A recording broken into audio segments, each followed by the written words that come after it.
చాలా రోజులు వెయిట్ చేసి చేసి చేసి చేసి ఎంపీగా ఉండి చివరికి చిరాకేసి వెళ్ళిపోయాడు కదా. ఎందుకు?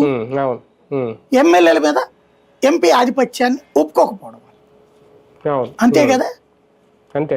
మరి కేసినేని నానికేమో ఇవ్వాల అవకాశం, ఇక్కడ చిన్ని చేసుకున్న అదృష్టం ఏంటి? చిన్నికి ఎమ్మెల్యేల మీద పెత్తనం ఎట్టిచ్చారు. ఇప్పుడు అప్పట్లో బుద్ధా వెంకన్న లాంటి వాళ్ళు తిడితే కేసినేని నానిని తిట్టారు వీళ్ళు పిలిచి. అవును. బుద్ధా వెంకన్నలు, నాగులు మీరాలు వీళ్ళందరూ ఒకప్పుడు ఫస్ట్లో బోండావమా వీళ్ళందరూ ఒకటేగా ఉండేవాడు. గద్దె రామ్మోహన్ ఇట్లాంటి బ్యాచ్ అంతా ఒకటిగా ఉండేవాడు. అవును. అవును. అలాంటిది ఈ బుద్ధా వెంకన్న వీళ్ళు ఎగనెస్ట్గా ఉండేవాడు. అలాంటిది తిరువూరి అందరూ కూడా ఎగనెస్ట్ నాని. అవును.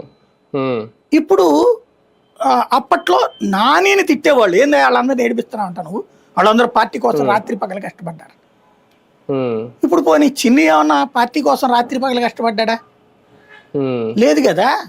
ఇతనైతే అమరావతి కోసం కేసులు కూడా పెట్టించుకున్నాడు కదా, ఇతనైతే పార్టీకి పనిచేశాడు కదా. అయితే ఈయన చిన్నప్పటి నుంచి పార్టీ ఏం కాదు, ఐఏఎస్ అకాడమీ, ఆ తర్వాత టీవీలో అనలిస్టు, ఇన్ఫ్లుయెన్సరు, ఆ తర్వాత తిరుగు టికెట్ తీసుకున్నాడు. ఓకే, ఇట్స్ కరెక్ట్, అందులో డౌటే లేదు.